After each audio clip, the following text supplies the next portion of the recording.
એમાં પ્રકરણ નંબર 5 સમાંતર શ્રેણી એના ભાગ 1 માં આપણે સમાંતર શ્રેણી કોને કહેવાય તે વિશે સમજીશું. તો વિદ્યાર્થી મિત્રો, શ્રેણી સમાંતર શ્રેણી ક્યારે બને? તો જ્યારે તેના બે ક્રમિક પદો વચ્ચે પ્રથમ પદ ગમે તે હોઈ શકે, પણ તેના બે ક્રમિક પદો વચ્ચેનો જે તફાવત છે એ અચળ હોવો જોઈએ, એટલે કે એક સમાન હોવું જોઈએ, તો જ આપેલ શ્રેણી એ સમાંતર શ્રેણી બને. એની આપણે વ્યાખ્યા સમજીએ તો જેમાં પ્રથમ પદ સિવાય, પ્રથમ પદ ગમે તે હોઈ શકે, એટલે કે પ્રથમ પદ સિવાય પ્રત્યેક પદ આગળના પદમાં નિશ્ચિત સંખ્યા ઉમેરીને મેળવી શકાય. પાછળનું પદ એમાં કોઈ નિશ્ચિત સંખ્યા ઉમેરીએ એટલે પાછળનું પદ મળે, આગળના પદમાં કોઈ નિશ્ચિત સંખ્યા ઉમેરીએ એટલે પાછળનું પદ મળે. બરાબર? તો તેવી સંખ્યાઓની યાદી એ સમાંતર શ્રેણી છે. અને જે નિશ્ચિત સંખ્યા છે એને આપણે સામાન્ય તફાવત d કહીશું, કોમન ડિફરન્સ. બરાબર? તો આ નિશ્ચિત સંખ્યાને સમાંતર શ્રેણીનો સામાન્ય તફાવત d કહેવાય છે. આ તફાવત d ધન, ઋણ કે શૂન્ય હોઈ શકે. આ તફાવત ધન પણ હોઈ શકે, ઋણ પણ હોઈ શકે કે શૂન્ય પણ હોઈ શકે. એક એક્ઝામ્પલ તરીકે હું અહીંયા સમાંતર શ્રેણી લખું છું, એક શ્રેણી લખું છું કે શ્રેણી 5 8 11 14 તો વિદ્યાર્થી મિત્રો, તમે જોઈ શકો છો કે પ્રથમ પદ 5 છે, પણ પ્રથમ પદ 5 ની અંદર એક નિશ્ચિત સંખ્યા, ચોક્કસ સંખ્યા ઉમેરવાથી પાછળનું પદ મળ્યું. તો 5 માં 3 ઉમેરીએ છે તો 8 મળે છે. 8 માં એ જ નિશ્ચિત સંખ્યા 3 ઉમેરવાથી 11 મળે. 11 માં એ જ નિશ્ચિત સંખ્યા 3 ઉમેરવાથી 14 મળે. આમ છેક સુધી આ પેટર્ન જળવાઈ રહેતી હોય તો એવી શ્રેણીને આપણે સમાંતર શ્રેણી કહીએ. અને જે નિશ્ચિત સંખ્યા છે એને સામાન્ય તફાવત d થી ઓળખવામાં આવે છે. તો તફાવત, સામાન્ય તફાવત 0 પણ હોઈ શકે. દાખલા તરીકે એવું એક શ્રેણીનું એક્ઝામ્પલ લઉં કે શ્રેણી -3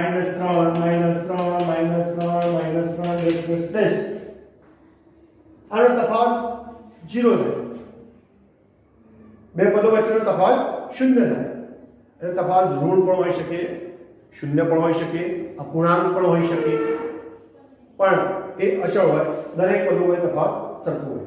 પછી બે પદો વચ્ચે તફાવત સમાન હોય અને બદલાઈ જતો હોય તો એને સમાંતર શ્રેણી કહેવાય નહીં. એવું એક એક્ઝામ્પલ આપણે જોઈ લઈએ તો શ્રેણી 2 7 9 13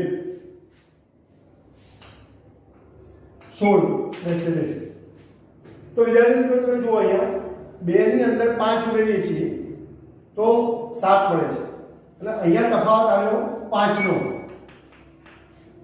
7 માં 2 ઉમેરીએ છીએ તો 9 થાય છે. અહીંયા તફાવત બદલાઈ ગયો. તફાવત એક સરખો આવવો જોઈએ તો જ એ સમાંતર શ્રેણી કહી શકાય. ખ્યાલ આવી ગયો ને? તો જો આપણે સમાંતર શ્રેણીનું વ્યાપક સ્વરૂપ જોઈ લઈએ તો સમાંતર શ્રેણીનું પ્રથમ પદ a અને સામાન્ય તફાવત d લેતો તેનું વ્યાપક સ્વરૂપ નીચે પ્રમાણે મળશે. તો a plus b a plus 2d a plus 3d આ એનું વ્યાપક સ્વરૂપ મળતું જાય.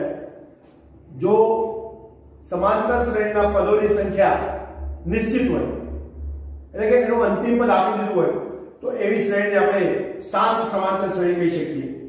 અને જો સમાંતર શ્રેણીના પદોનું કોઈ અંતિમ પદ ના આપ્યું હોય, અનંત સુધી હોય, તો એને અનંત સમાંતર શ્રેણી તરીકે ઓળખવામાં આવે એવી શ્રેણી. તો વિદ્યાર્થી મિત્રો, અહીંયા ફરીથી જુઓ, આ વ્યાપક સ્વરૂપ પ્રમાણે આપણે આગળ કામ કરવાનું છે. તો a એટલે પ્રથમ પદ, જેને આપણે a1 પણ કહી શકીશું. a plus d એટલે બીજું પદ. તો બીજું પદ એટલે a2 પણ કહેવાય અથવા a plus 3 પણ કહેવાય. સમજો બરોબર? જે દાખલા ગણવા કામ લાગશે. ત્રીજું પદ a plus 2d તો a3 પણ કહી શકાય અથવા a plus 2d. ચોથું પદ A4 પણ કહી શકાય અથવા A પ્લસ 3D પણ કહી શકાય. આ પેટર્ન તમે સમજો બરોબર. દાખલા તરીકે 10મું પદ A10 તો A પ્લસ 9D. જો 15મું પદની વાત કરીએ તો A પ્લસ 14D એ રીતે લખી શકાય. એટલે કે જો આ વ્યાપક સ્વરૂપ પ્રમાણે આપણે સમજવું હોય તો પ્રથમ પદની અંદર સામાન્ય તફાવત D ઉમેરીએ એટલે બીજું પદ મળે. A ની અંદર D ઉમેરો એટલે ત્રીજું પદ મળે A પ્લસ D એટલે A પ્લસ 2D થાય.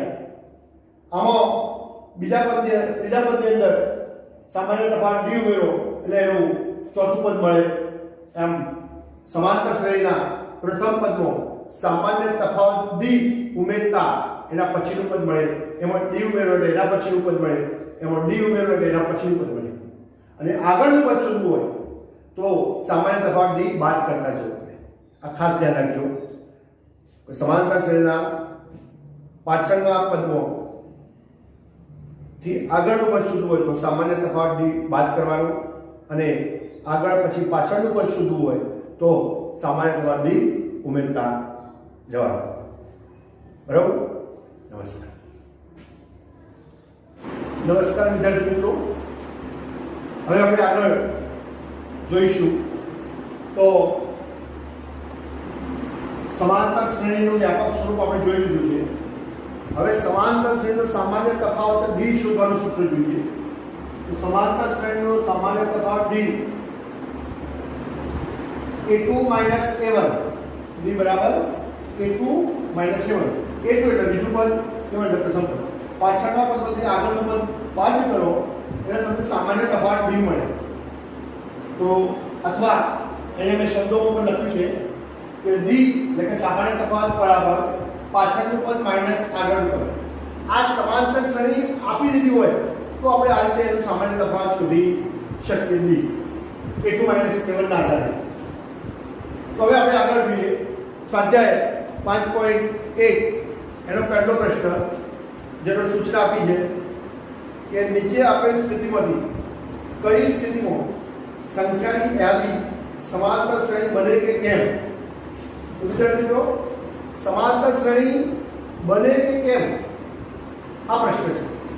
તો સમાંતર શ્રેણી બને કે કેમ તે જોવા માટે આપણે તેનો સામાન્ય તફાવત D શોધવો પડે. બધા પદો વચ્ચેનો સામાન્ય તફાવત D અચળ હોય, કોઈ નિશ્ચિત સંખ્યા હોય તો જ એ શ્રેણીને આપણે સમાંતર શ્રેણી કહી શકીએ. તો એના માટે આપણે સૌથી પહેલા જે માહિતી આપેલી છે એના આધારે એક શ્રેણી બનાવીએ. તો પ્રશ્ન સ્વાધ્યાય 5.1 પ્રશ્ન નંબર 1 એનો પહેલો પ્રશ્ન કે ટેક્સીનું ભાડું પ્રથમ કિલોમીટર માટે ₹15 અને પછીના વધારાના પ્રત્યેક કિલોમીટર માટે ₹8 છે. પ્રથમ કિલોમીટરનું ભાડું ₹15 છે. પછી જેમ જેમ કિલોમીટર વધતા જાય એમ ₹8 આગળના જે હોય એમાં 8 ઉમેરતા જવાનું. તો જો પ્રથમ કિલોમીટરનું ભાડું ₹15 છે અને ત્યાર પછીના પ્રત્યેક કિલોમીટરનું ભાડું ₹8 વધતું જાય છે. અહીંથી આપણે જવાબ લખવાનું ચાલુ કર્યું, આન્સર. તો બીજા કિલોમીટરનું ભાડું કેટલું થાય? તો પ્રથમ કિલોમીટરના 15 તો ખરા જ, પ્લસ ₹8 બીજા. એટલે બીજા કિલોમીટર કોઈ મુસાફર 2 કિલોમીટર સુધી મુસાફરી કરે તો એને 15 + 8 ₹23 ચૂકવવાના થાય ટેક્સી ભાડું. સમજી ગયા છો તમે? એ જ પ્રમાણે ત્રીજા કિલોમીટર ભાડું એટલે કોઈ મુસાફર 3 કિલોમીટરની મુસાફરી કરે તો પ્રથમના ₹15 પ્લસ બીજા કિલોમીટરના 8 પ્લસ ત્રીજા કિલોમીટર પર 8, આમ આ ત્રણેયનો સરવાળો ₹31 થાય. આમ ચોથા કિલોમીટરનું ભાડું પણ આપણે ગણીએ તો હવે 8 જ રૂપિયા ભાડું વધે છે એટલે આગળનું જે છે એમાં આપણે 8 રૂપિયા ઉમેરી દીધા, 31 પ્લસ 8 એટલે 39 રૂપિયા થાય. આ રીતે આમ મળતી શ્રેણી, આને આપણે સમાંતર શ્રેણી હમણાં નહીં કહી શકીએ, ચકાસણી કર્યા પછી કહી શકીશું. તો આમ મળતી શ્રેણી 15, 23, 31, 39 પ્રથમ કિલોમીટરથી 4 કિલોમીટર સુધીનું ભાડું આપણે આ રીતે નક્કી કરી અને સમાંતર શ્રેણી આપણે શ્રેણી 1 બનાવી દીધી. વિદ્યાર્થી મિત્રો, આવા પ્રશ્નોની અંદર તમે 3 પદ કે 4 પદ સુધી શોધી અને તમે શ્રેણી બનાવી શકશો. તો હવે અહીંયા સમાંતર શ્રેણી છે કે નહીં નક્કી કરવા માટે આપણે બધા પદો વચ્ચેનો સામાન્ય તફાવત શોધવો પડે. જોઈએ તો અહીંયા આપણે a2 માઇનસ a1 શોધીએ તો a2 એટલે બીજું પદ 23 a1 એટલે પ્રથમ પદ 15 તો સામે તફાવત કેટલો આવ્યો 8 એ જ પ્રમાણે આ બંને વચ્ચેનો તફાવત શોધ્યો હવે ત્રીજા અને બીજા પદ વચ્ચેનો તફાવત શોધવાનો સમજી લેજો બરોબર a3 માઇનસ a2 તો a3 એટલે 31 a2 એટલે 23 બરાબર 8 એ જ પ્રમાણે ચોથા અને ત્રીજા પદ વચ્ચેનો તફાવત a4 માઇનસ a3 તો 39 ચોથું પદ ત્રીજું પદ 31 તફાવત આવ્યો 8 બરાબર આમ તમે જોઈ શકો છો કે તફાવત એક નિશ્ચિત સંખ્યા 8 છે અને તફાવત સમાન આવ્યો માટે આ શ્રેણી આપણે સમાંતર શ્રેણી કહી શકીશું એ પહેલા આપણે લખીશું કે શા માટે એને સમાંતર શ્રેણી કહેવું એવો આપણને પ્રશ્ન પૂછ્યો છે તો આપણે કહી શકીએ કે a2 માઇનસ a1 બરાબર a3 માઇનસ a2 બરાબર a4 માઇનસ a3 બરાબર 8 હોવાથી કારણ પણ આપણે આપી દીધું આપેલ શ્રેણી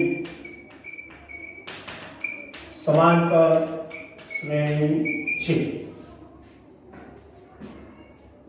ખ્યાલ આવ્યો બધાને આ જ પ્રમાણે આગળનો એક પ્રશ્ન પણ છે બીજો 3 પહેલા પ્રશ્નનો ત્રીજો પ્રશ્ન કે પ્રત્યેક મીટરના ખોદકામ માટે એક કૂવો ખોદવા માટે લાગતો ખર્ચ પ્રથમ મીટરના ₹150 છે અને પછીના પ્રત્યેક મીટર દીઠ ₹50 પ્રમાણે વધતો જાય છે તો આ જ પ્રમાણે વિદ્યાર્થી મિત્રો તમે કરી શકશો અને ચકાસણી પણ કરી શકશો કે આપેલ શ્રેણી એ સમાંતર શ્રેણી છે કે નહીં બરાબર કે જો આ વિડીયો ગમ્યો હોય તો લાઈક કરજો શેર કરજો અને સબસ્ક્રાઇબ કરવાનું ભૂલતા નહીં ચોક્કસથી સબસ્ક્રાઇબ કરજો નમસ્કાર વિદ્યાર્થી મિત્રો ધોરણ 10 વિષય ગણિતમાં આપણે સમાંતર શ્રેણીની અંદર આગળના વિડીયોની અંદર સ્વાધ્યાય 5.1 આપણે જોઈ ગયા એમાં પહેલો પ્રશ્ન આપણે જોયેલો હવે બીજા પ્રશ્નની વાત કરીએ તો બીજા પ્રશ્નમાં આપણને a અને d ના મૂલ્યો આપેલા છે એના પરથી આપણે સમાંતર શ્રેણીના બીજા 4 પદો શોધવાના છે તો a અને d પરથી એના 4 પદો કઈ રીતે શોધી શકાય તો a એટલે પ્રથમ પદ કહેવાય હવે બીજું પદ શોધવા માટે a2 બરાબર શું થાય a plus d તો a એટલે -2 d એટલે 0 તો -2 હવે a3 ત્રીજું પદ એટલે a plus 2d પણ થાય અથવા તમે આ આગળના પદમાં સામાન્ય તફાવત d ઉમેરતા જાઓ તો પણ તમને એનું પાછળનું પદ મળતું જાય તો આપણને a2 મળ્યું -2 a3 બરાબર a plus 2d લઈ શકીએ અથવા તો આપણે આગળનું પદ જે છે કે a2 એવા સામાન્ય તફાવત d પણ ઉમેરી શકીએ બંનેમાંથી જે પણ અનુપાત કરી શકીએ તો a2 આપણું -2 અને d0 એટલે -2 a3 બરાબર -2 એ જ પ્રમાણે a4 બરાબર આગળનું પદ a3 એમાં સામાન્ય તફાવત d ઉમેરો તો a3 એ -2 d એટલે 0 એટલે -2 આમ આપણને સમાંતર શ્રેણીના 4 પદો મળી ગયા તો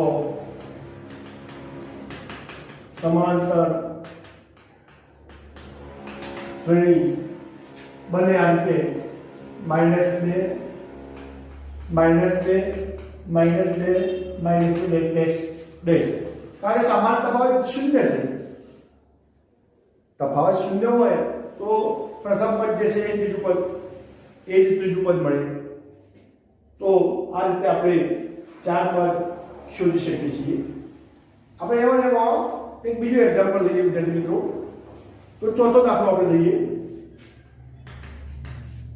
જેમાં a બરાબર -1 d બરાબર 1/2 આપણને આપેલું છે 1/2 તો અહીંયા પણ પ્રથમ પદ આપી દીધું છે બીજું પદ a2 બરાબર a plus d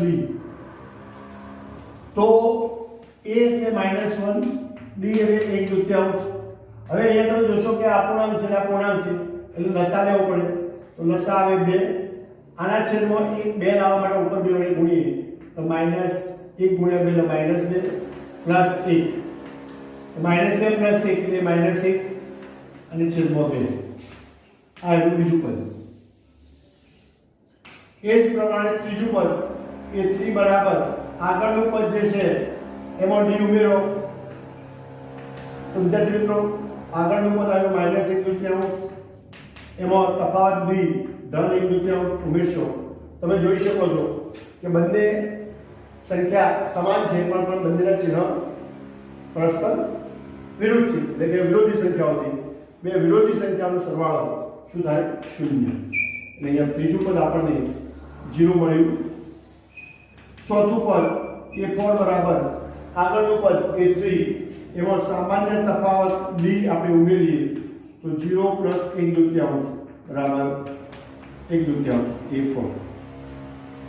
આમ આપણને મળતી સમાંતર શ્રેણી બરાબર મળતી સમાંતર શ્રેણી -1 -1/2 0 1/2 સમજી ગયા બધાને? તો બાકીના જે બે પ્રશ્નો છે એ તમે જાતે કરવાનો પ્રયત્ન કરજો. આવડી જ જશે. પદ્ધતિસર કામ કરશો, કોઈ તકલીફ નહીં. વિડીયો ગમ્યો હોય તો શેર કરજો, લાઈક કરજો અને સબસ્ક્રાઇબ કરવાનું ભૂલતા નહીં. નમસ્કાર. આગળના વિડીયોમાં આપણે ધોરણ 10 વિષય ગણિત પ્રકરણ નંબર 5 સમાંતર શ્રેણી કોને કહેવાય નો સામાન્ય તફાવત અને સ્વાધ્યાય 5.1 નો પ્રશ્ન નંબર 1 અને 2 નો અભ્યાસ કર્યો. હવે આજે આપણે પ્રશ્ન નંબર 3 તો જેની સૂચના છે નીચે આપેલ સમાંતર શ્રેણી માટે પ્રથમ પદ અને સામાન્ય તફાવત શોધો. પ્રથમ પદ અને સામાન્ય તફાવત d શોધવાનું છે. એમાંથી હું પ્રશ્ન નંબર 3 લઈ લઉં છું. પ્રશ્ન નંબર 3 એનો ત્રીજો સમાંતર શ્રેણી આપેલી છે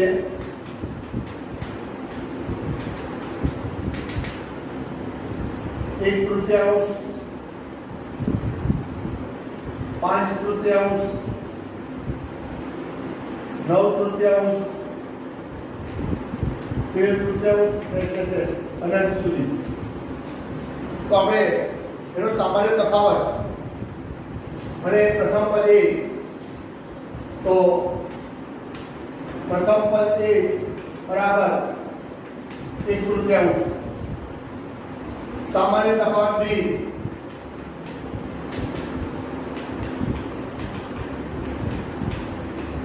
સામાન્ય તફાવત શોધવાનું સૂત્ર આપણે શીખી ગયા છીએ. a2 - a1 a2 એટલે 5/3 માઇનસ a1 એટલે 1/3. અહીંયા બંનેના છેદ સરખા છે એટલે સમછેદીય પૂર્ણાંક એટલે તેનો લસાઅ 3 આવે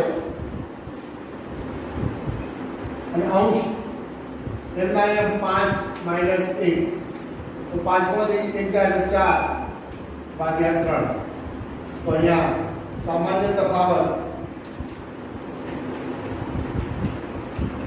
d 4/3. તો અહીંયા આ રીતે તમે બાકીના જે 3 પ્રશ્નો છે પ્રશ્ન નંબર 3 ના એ તમે પૂરા કરી શકો છો. એના પછી આપણે ચોથો પ્રશ્ન જોઈએ. તો પ્રશ્ન નંબર 4 એની સૂચના છે કે નીચેનામાંથી કઈ શ્રેણી સમાંતર શ્રેણી છે? કઈ શ્રેણી સમાંતર શ્રેણી છે તે ચકાસવાનું છે. જો તે સમાંતર શ્રેણી બનાવે તો સામાન્ય તફાવત d અને પછીના 3 પદ લખવાના. પહેલો પ્રશ્ન સમાંતર શ્રેણી છે કે નહીં તે ચકાસો. સમાંતર શ્રેણી હોય તો એનો સામાન્ય તફાવત d શોધવાનું અને એના પછીના 3 પદો આપણે શોધવાના છે. તો એની અંદર હું પ્રશ્ન નંબર 2 લઉં તો આના અત્યારે આપણે શ્રેણી કહીશું, સમાંતર શ્રેણી કહી શકીએ. તો આનો બીજો પ્રશ્ન જે છે શ્રેણી 2 5/3 3 7/3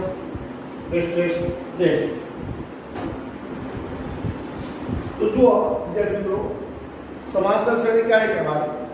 તો તેના બધા પદો વચ્ચેનો તફાવત સમાન હોય તો અહીંયા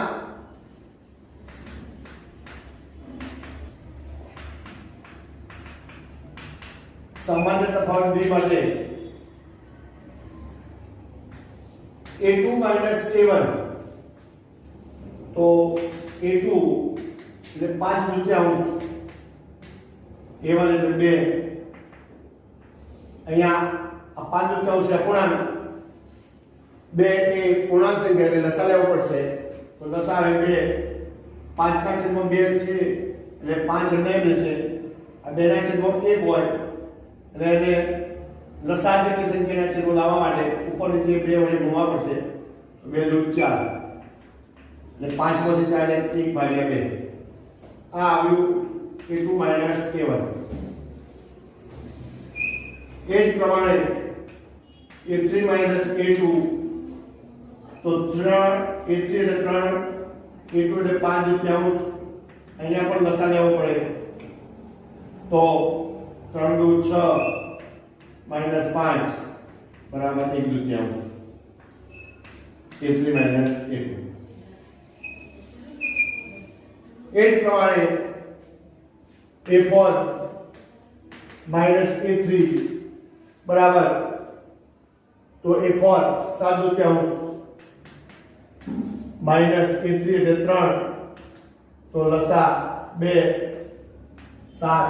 આ 3 ના છેદમાં 2 લાવવા માટે ઉપર નીચે 2 વડે ગુણીએ તો ઉપર 3 × 6 નીચે આપણે મૂકી દીધા છે પહેલેથી, તો 1/3.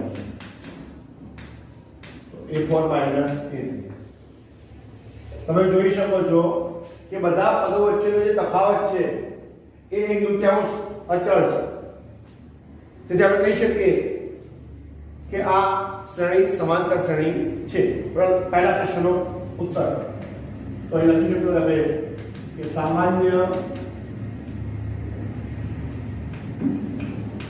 તફાવત b બરાબર a2 a1 બરાબર a3 a2 બરાબર a4 a3 બરાબર 1/3 હોવાથી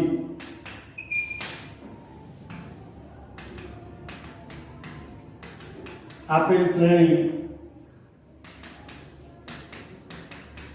સમાંતર શ્રેણી છે. એક પ્રશ્નનો અહીંયા ઉત્તર બની ગયો. બીજો પ્રશ્ન સામાન્ય તફાવત d પણ આપણને મળી ગયો 1/3. હવે જો શ્રેણી સમાંતર શ્રેણી હોય તો એના પછીના 3 પદો, તો અહીંયા 4 પદ સુધી આપણને આપેલું છે. તો પાંચમું પદ એટલે a5 એટલે શું થાય? આગળનું પદ, ચોથું પદ જે છે એમાં સામાન્ય તફાવત ઉમેરો અથવા તો a + 4d કરીને પણ શોધી શકીએ આપણે. પણ આપણે આગળના પદમાં ચોથા પદમાં તફાવત ઉમેરીએ તો આમ લખીએ છીએ આપણે, બરાબર? તમે આમ લખજો. તો ચોથું પદ કેટલું હતું એનું? 7/3. એમાં 1/3 આપણે ઉમેરીએ સામાન્ય તફાવત, તો શું મળે? અહીંયા છેદ 2 અંશમાં 7 + 1 એટલે 8/2 છેદ ઉડાડો તો 4. તો પાંચમું પદ મળ્યું 4. એ જ પ્રમાણે છઠ્ઠું પદ, તો આગળનું પદ જે છે પાંચમું પદ એમાં આપણે સામાન્ય તફાવત ઉમેરીએ તો પાંચમું પદ આવ્યું આપણું 4, સામાન્ય તફાવત 1/3. અહીંયા પૂર્ણાંક અને અપૂર્ણાંક થયા એટલે લસા લેવો પડે. લસા આવે 2, 4 × 8 + 1 એટલે 9/3. બરાબર? એ જ પ્રમાણે સાતમું પદ a7 બરાબર a6 + b, તો 9/3 + 1/3, તો 2 છેદ બંને છેદ સરખા સમછેદીય પૂર્ણાંક 9 + 1 એટલે 10 અને 10 ભાગ્યા 2 એટલે છેદું 5. તો આપેલ સમાંતર શ્રેણીના પાછળના ત્રણ પદો જે છે પછીના ત્રણ પદો કયા થશે? 4 9/2 5. બરાબર? તો સમાંતર શ્રેણીના પાછળના પદો બરાબર 4 9/2 અને 5 છે.